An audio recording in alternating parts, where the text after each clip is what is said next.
राधे कृष्ण साथियों, हमारी वीडियो में आपका बहुत बहुत स्वागत है। साथियों, अगर आप कलश का पानी किसी बेजुबान जानवर को दें तो बड़ा ही पुण्य का काम है साथियों। क्योंकि साथियों, आपको कलश का पानी किनको देना है, किनको पिलाना है साथियों। जो साथियों पक्षी होते हैं उनको आप पिलाएं। जो हमने अनाज रखा है, अनाज आपको थोड़ा थोड़ा अनाज अपनी रसोई में अनाज में ही मिला देना है। जो भी आपका चावल रखे हैं, थोड़े चावल आप चावलों में डाल दें, थोड़े चने की दाल डाल दें। उसमें जो जो हमने सामग्री रखी है, इनमें जो बताया था आपको पिछली वीडियो में, वैसे ही थोड़ा थोड़ा उसमें डालना। जो थोड़ा थोड़ा बच जाता है वो आपको ये जो कलश का पानी है, कलश के पानी में डाल के आपको पक्षियों को देना है साथियों। कलश के पानी में सूखा अनाज नहीं देना है। ये जो है कलश के पानी में ही डाल के आपको पक्षियों को अनाज देना है। और ये जो पानी है, ये कलश का पानी पक्षियों को ही रखना है साथियों। क्योंकि साथियों, इससे बड़ा ही अच्छा उपाय है। आपकी तरक्की नहीं होती है, बच्चों की कामयाबी नहीं होती है, घर में बरकत नहीं होती है साथियों।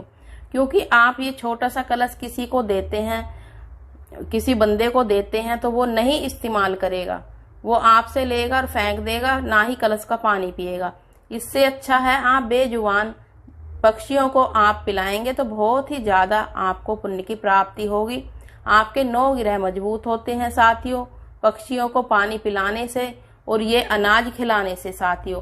अगर आप अक्षय तिथि का अनाज पक्षियों को खिलाते हैं, पानी पिलाते हैं, उससे आपके कई 9 ग्रह मजबूत होते हैं। आपके घर में सुख शांति बनी रहती है, बरकत बनी रहती है साथियों, अगर आप ये उपाय करते हैं। अगर ये जो फल है साथियों, आपको ये काट के भोग नहीं लगाना है किसी भी फल का भगवान जी को। क्योंकि कटा हुआ फल साथियों अच्छा नहीं माना गया है। अगर कोई गर्भवती स्त्री है, जैसे आपके कभी भी बच्चा होता है किसी के भी आपके परिवार में, अगर आप काट के भोग लगाते हैं या काट के फल बांटते हैं तो वो बच्चों के लिए अच्छा नहीं माना जाता है साथियों।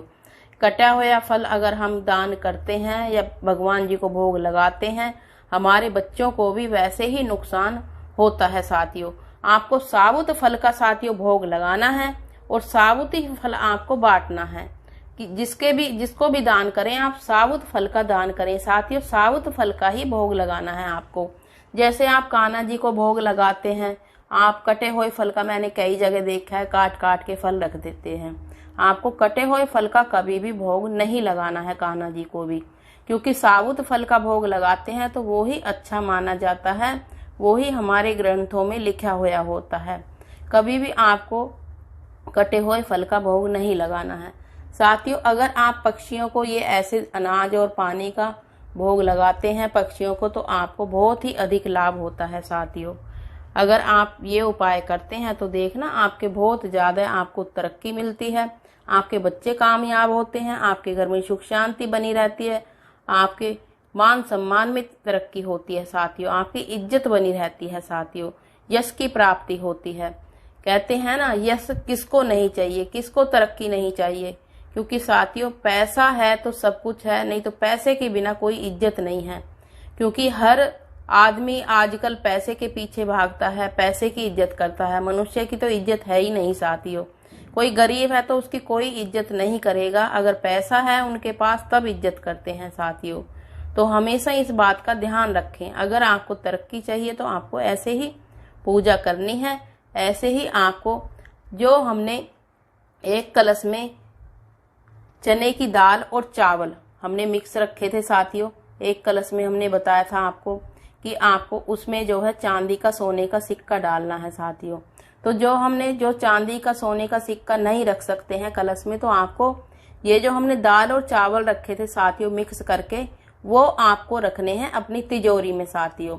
तिजोरी में क्या होता है साथियों, आपका सोना बढ़ता चला जाता है, चांदी बढ़ती चली जाती है, यहाँ तक का आपका पैसा भी बढ़ता चला जाता है साथियों। अगर आप ये जो एक कलश में हमने रखे थे, जो नारियल के नीचे एक कलश में हमने चने की दाल और चावल रखे थे साथियों, तो इससे आपका पैसा भी बढ़ेगा, सोना भी बढ़ेगा, चांदी भी बढ़ेगी।